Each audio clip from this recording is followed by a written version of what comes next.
Have Safa and his cousin Saher are desperate to leave. The two Afghan refugees are exasperated.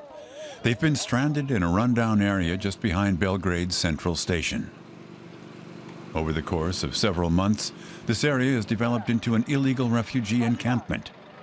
Today, the Serbian government has sent a bus to relocate children and the sick to an official refugee camp.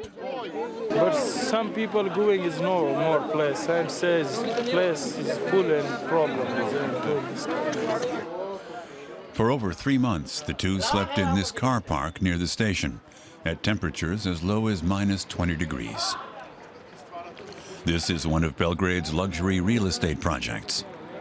Just a stone's throw away, Afghan and Pakistani refugees burn old wooden railroad ties to keep warm. Toxic fumes are everywhere. They're waiting to hear from human traffickers at the Hungarian and Croatian borders if it's worth risking crossing into EU territory. But the borders are shut. Some families have paid 5,000 euros to send their children to Western Europe. Now they're stuck in Serbia's capital, sheltering in disused warehouses. All they've got left is the hope that they might be able to continue their journey someday. Saher and Have are worn out, fed up with living in squalor. Yes, it's going to camp better for me. I have no problem. 1-2 months better for me, eating everything available. I'm in pain. There are metal splinters in my arm from the operation. I need to see a doctor.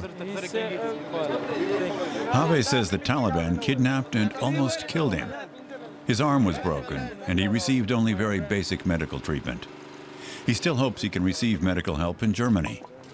Both Afghans say there are human traffickers everywhere. Opposite them, at the Luka Jerovic Park, those refugees who can afford it are buying hot food. Conspicuously, many of them are checking their smartphones. There are good reasons for this.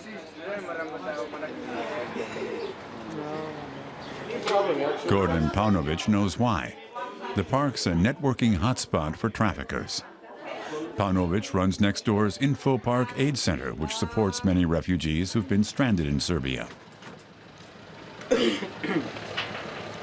This park has become a famous smuggler spot. It's the main smugglers' hotspot in whole Serbia. Over the past year, the square's become known as Afghani Park. There are train and bus stops nearby. If you're a new arrival, and if you need a contact with a smuggler, or you were told by your contact in Sofia in Bulgaria or Turkey, wherever you're coming from, go to Afghani Park and find a grill. This is it, you know, and here usually have a few guys who can facilitate the continuation of your travel. The Serbian government turns a blind eye. It's glad to see the refugees move on,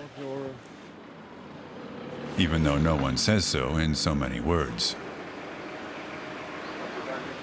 It is something coped by the Ministry of Interior in a very successful way, I have to say, because if you look at the official data, official figures, many of them were arrested and processed. So, but that's the problem all the countries on the route are fighting with. But ever since the EU countries sealed their borders, Serbia has been struggling to cope with the refugees. Where are you from? Pakistan. Pakistan. Did you just come from the border? Yes. Where did you go? To Croatia or Hungary? Huh? And how is the situation? Border is too much hard. We cannot go. Police problem, police hitting us, dog. This is driving up traffickers' fees for facilitating a border crossing en route to Western Europe. How much money to Hungary and Croatia? How much do you need to pay? To Hungary, to Austria, 2,000 euro. Thousands of euros without knowing if they'll actually make it across the border. For Have and his cousin Saher, that's simply too much money. Have hopes the Europeans will recognize that he fled the Taliban in Afghanistan and grant him asylum. I hope they'll let me travel to Germany legally. I can no longer travel with people smugglers due to my injury. Those who are healthy have a chance of crossing the border. For me, that's impossible. Serbia has become a dead end for refugees, even for those with a legitimate right to claim asylum in the EU.